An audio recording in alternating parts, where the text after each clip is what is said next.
Bonjour à tous, j'espère que vous allez bien et bienvenue sur la chaîne. Aujourd'hui, on va parler d'une famille que vous connaissez très certainement.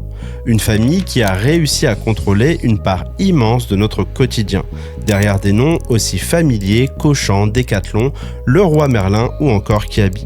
Mais ces marques ne sont pas 4 empires distincts, elles forment un seul et unique univers, celui des Mulliez.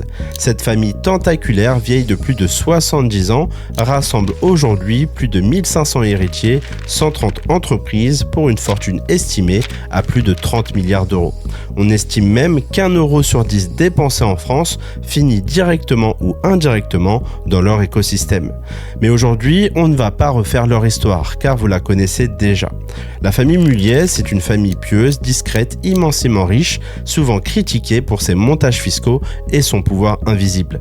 Mais ce que vous ne savez peut-être pas, c'est que leur joyau historique, Auchan, est en train de tomber. Et les faits sont sévères, car en 2024-2025, Auchan accumule plus de 1 milliard d'euros de pertes, supprime des milliers d'emplois et ferme définitivement des dizaines de magasins, vendus à la concurrence. Mais autour de ce symbole, c'est toute la grande distribution traditionnelle qui s'effondre. Alors la vraie question est la suivante. Comment une dynastie aussi puissante peut-elle faire face à la fin d'un monde qu'elle a elle-même contribué à bâtir? Eh bien, si vous restez jusqu'à la fin, vous comprendrez comment se dessine la transformation profonde de cette famille, de leur empire industriel et plus largement comment cette histoire reflète les mutations de la France d'aujourd'hui. Mais avant de commencer, pensez à vous abonner et à activer toutes les notifications pour ne rien rater des prochaines sorties. Votre soutien est précieux, alors merci d'avance.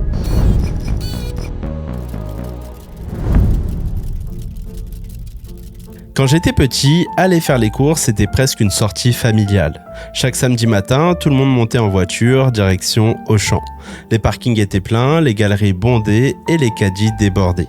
C'était le symbole d'une époque, la France de l'abondance, du coffre plein et des tickets de caisse interminables. Aujourd'hui, cette image fait sourire, ou plutôt grincer des dents, parce que ce monde-là n'existe plus. Les parkings sont à moitié vides, les allées résonnent dans le silence et les caddies, eux, se sont allégés. Pas par choix écologique, non, simplement parce que tout est devenu trop cher. Depuis 2019, les prix de l'alimentaire ont bondi de 25%, ceux de l'énergie de 19% et 7 Français sur 10 disent avoir perdu du pouvoir d'achat. Et sur la même période, les salaires moyens n'ont augmenté que d'environ 12%. Autrement dit, le portefeuille s'est vidé plus vite que le frigo ne s'est rempli. Résultat, on n'achète plus pour le mois, on achète pour seulement 2 jours. Le caddie plein, c'est fini, et quand le caddie disparaît, c'est tout un modèle économique qui s'effondre avec lui. Car au cœur de ce modèle, il y avait Auchan, le joyau historique du clan Mulliez, celui qui a bâti leur fortune et façonné leur légende. Pendant des décennies, Auchan incarnait la réussite populaire. Des hypermarchés géants, des parkings infinis et des milliers d'emplois créés. C'était littéralement le poumon d'une France prospère, le temple du plein emploi et de la consommation. Mais à partir de 2018, la machine s'enraye et année après année, le déclin s'accélère. En 2023, le groupe Hello, maison mère d'Auchan, affiche encore 32,4 milliards d'euros de chiffre d'affaires mondial. Sur le papier, tout semble solide, mais quand on regarde les bilans, les fissures apparaissent. Le résultat net plonge à moins 348 millions d'euros. L'inflation énergétique, la hausse des salaires, la logistique qui explose, tout cela grignote peu à peu les marges. La dette nette dépasse les 2,7 milliards d'euros et le groupe en vient à vendre ses propres murs à sa foncière, tout simplement pour générer du cash. Une bouffée d'oxygène à court terme, mais surtout un signal d'alerte. Auchan commence à vendre ses fondations pour respirer. 1 an plus tard, en 2024, la chute s'accélère. Auchan enregistre une perte nette historique de 1,2 milliard d'euros, plus du triple de l'année précédente, une véritable hémorragie. Le groupe annonce donc la fermeture de 19 magasins, revendus principalement à Lidl, ainsi que 8 stations-service attenantes, et c'est presque symbolique, car le géant d'hier revend ses terrains à celui qui l'a détrôné. Et pour survivre, Auchan se rétrécit. Des hypermarchés divisés par 2, des projets abandonnés et une atmosphère de fin de cycle qui plane dans tout le réseau. Puis, début 2025, le plan social de 2400 emplois est annulé par la justice pour vice de procédure. Résultat, un chaos social et juridique, des salariés suspendus, des magasins fantômes et des directions qui improvisent. Le chiffre d'affaires, quant à lui, grimpe légèrement à 15,5 milliards d'euros au premier semestre, tout simplement grâce au rachat de magasins Casino. Mais à magasins comparables, eh bien la baisse continue et le résultat net reste dans le rouge à moins 600 millions d'euros dès la mi-année. Et donc, en seulement 3 ans, Auchan est passé du statut de fleuron national à celui d'entreprise en soins palliatifs. Mais au fond, voici ce que je pense réellement. Ce déclin dépasse le cadre d'une simple entreprise. Auchan, c'est un miroir tendu à la France. Une France qui, comme elle, s'est construite sur la croissance, la voiture et la consommation, et qui aujourd'hui se retrouve prisonnière de ses propres excès. Et on le voit tous, la voiture coûte trop cher, l'énergie étouffe et les salaires stagnent. Le modèle du coffre-plein ne tient plus, ce n'est pas seulement une crise économique, c'est un effondrement culturel. Car ce qui s'effrite avec Auchan, ce n'est pas seulement la fortune des Muliaises, c'est l'idée même de la prospérité populaire. Cette France confiante, celle qui dépensait le samedi et épargnait le dimanche, s'éteint doucement. Et comme si cela ne suffisait pas, comme je l'ai dit plus tôt, le groupe traîne derrière lui un empire immobilier colossal, la foncière Citrus. Des milliers d'hectares de parkings, de galeries, de terrains commerciaux, et autrefois c'était un atout. Aujourd'hui, c'est une prison à ciel ouvert. Ces actifs valent encore des milliards sur le papier, mais coûtent une fortune à entretenir. Et quand la fréquentation baisse, eh bien ces mêmes murs deviennent un gouffre financier. Et c'est le paradoxe muliaise. La richesse patrimoniale étouffe la rentabilité commerciale. Alors bien sûr, tout n'est pas perdu. Certaines enseignes du clan tiennent encore debout, et on va le voir dans un instant. Mais le cœur du système, lui, bat au ralenti. Et quand le cœur ralentit, eh bien c'est tout l'organisme qui s'essouffle. La vérité, c'est que les Muliaises n'affrontent pas seulement une crise financière, ils affrontent une crise de modèle. Leur joyau s'éteint doucement et avec lui une certaine idée de la France. La France du caddie plein, du plein emploi et de la croissance infinie et du confort tranquille. Mais attention, chez les Muliaises, rien ne meurt vraiment. Quand un empire s'effondre, un autre se prépare dans l'ombre. Et c'est peut-être là leur véritable force. Pendant que tout le monde regarde Auchan tomber, eux bâtissent déjà la suite. Alors la question est celle-ci. Que prépare vraiment la famille Muliaise? Un dernier sursaut ou une renaissance silencieuse?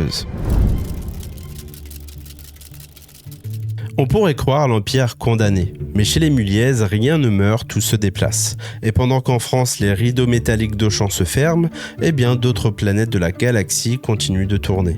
Prenez Decathlon par exemple. En 2024, la marque dépasse les 16 milliards d'euros de chiffre d'affaires en hausse de près de 4% et enregistre un résultat net largement positif de 787 millions d'euros. La France stagne certes, mais à l'étranger, on retrouve de la croissance. L'Inde, l'Europe centrale, l'Allemagne, ce n'est donc pas un repli, mais plutôt un déplacement du centre de gravité. Le roi Merlin, lui, reste le numéro 1 européen du bricolage, et chaque crise du logement, chaque hausse des prix, ravive l'envie de faire soi-même. Mais cette dépendance à la rénovation est fragile, car quand l'immobilier s'arrête, eh bien les marteaux se reposent. Kiabi, Cultura, Noroto, tous tiennent mais stagnent et affichent une croissance quasi nulle. L'empire fonctionne désormais comme un système solaire.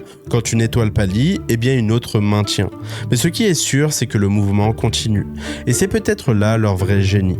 Transformer la crise en équilibre.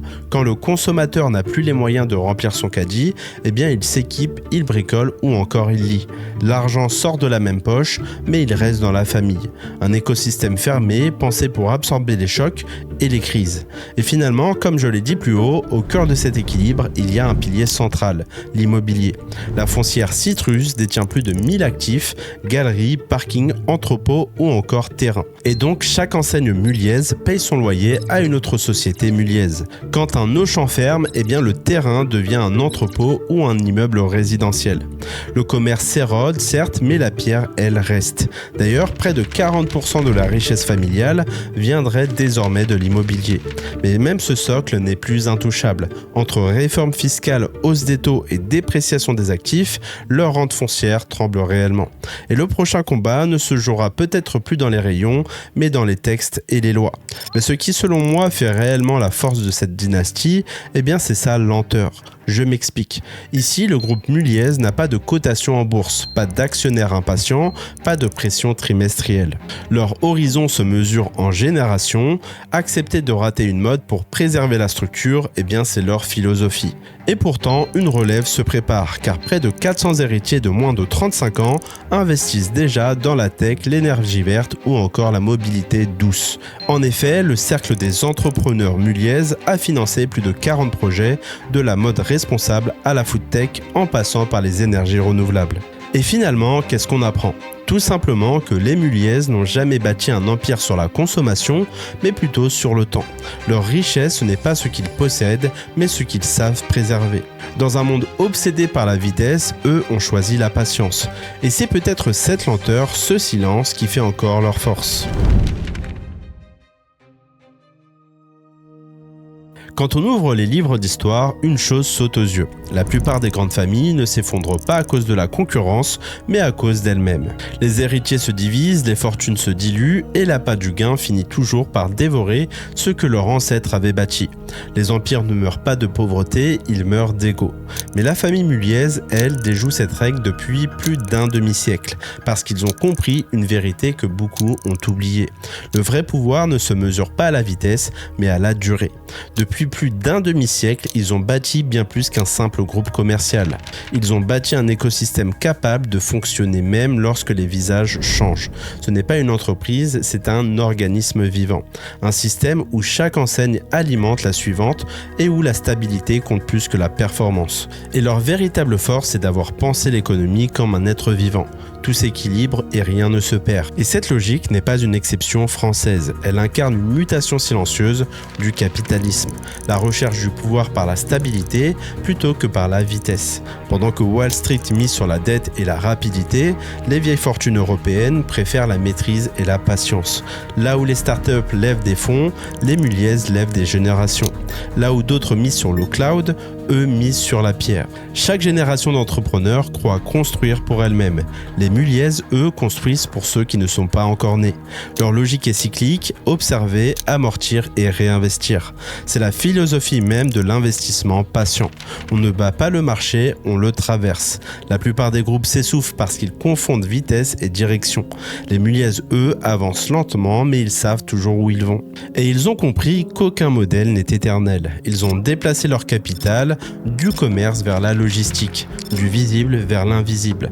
Moins de mètres carrés, plus d'actifs tangibles, plus de marques internationales. Mais ce que je retiens particulièrement, c'est qu'au-delà des chiffres, ce que cette famille transmet, eh bien c'est une manière d'habiter le temps. Chaque génération ne cherche pas à tout révolutionner, elle ajoute une couche, une pierre de plus à l'édifice. Et ils ont d'ailleurs une phrase qui résume toute leur philosophie. La propriété privée n'est légitime que si elle sert le bien commun. Posséder oui, mais pour construire, pour durer. Et c'est pour ça que les héritiers sont formés dès leur jeunesse. On leur enseigne la sobriété, la responsabilité et surtout la vision long terme. On n'hérite pas d'un empire, on hérite d'une mission. Les Muliez ont compris que la fortune n'est pas ce qu'on empile, mais ce qu'on entretient. Un empire, c'est comme une forêt, certains arbres tombent, d'autres poussent à leur place, mais le sol reste fertile quand il a été cultivé avec soin. La patience devient donc une arme stratégique et la sobriété une nouvelle forme d'ambition. Pour conclure, le capitalisme n'est ni moral ni immoral, il est ce que l'homme en fait. Et la famille Muliez nous montre qu'un système économique peut rester profondément humain sans être fragile. Il ne représente ni un mythe intouchable, ni une dynastie en déclin, mais une idée. Celle d'un capitalisme patient, cohérent et durable. Mais au fond, cette leçon ne parle pas seulement d'eux, elle parle de nous. Parce qu'en réalité, nous vivons tous le même basculement que les Muliez. Un monde qui s'accélère, qui nous pousse à consommer vite, à réagir vite et à réussir vite. Mais la vérité, c'est que la richesse ne vient jamais de la vitesse. Elle vient du temps. Ils ont compris qu'un patrimoine, ce n'est pas ce qu'on dépense, c'est ce qu'on protège, ce qu'on fait fructifier et surtout ce qu'on laisse après soi. Et si on arrêtait de courir, si on faisait comme eux, planifier, investir, penser sur 20 ans au lieu de 6 mois. Parce que attendre n'est pas un signe de faiblesse, c'est une stratégie. Alors oui, la France change, l'économie tremble et Auchan tombera. Mais ceux qui s'en sortiront seront ceux qui construisent lentement, méthodiquement, avec une vision long terme. Ceux qui ne comptent plus sur l'État pour les sauver, mais sur leur propre discipline pour s'émanciper. Et c'est valable pour tout, pour nos carrières, pour nos finances, pour nos investissements. En bourse, comme dans la vie, le temps est la seule vraie arme. Ceux qui pensent long terme deviennent libres et ceux qui cherchent à tout avoir tout de suite, deviennent dépendants. Alors peut-être qu'au fond, la leçon d'Emiliès, c'est celle-ci. Ne cherchez pas à être le plus rapide, cherchez à être encore debout quand les autres seront épuisés.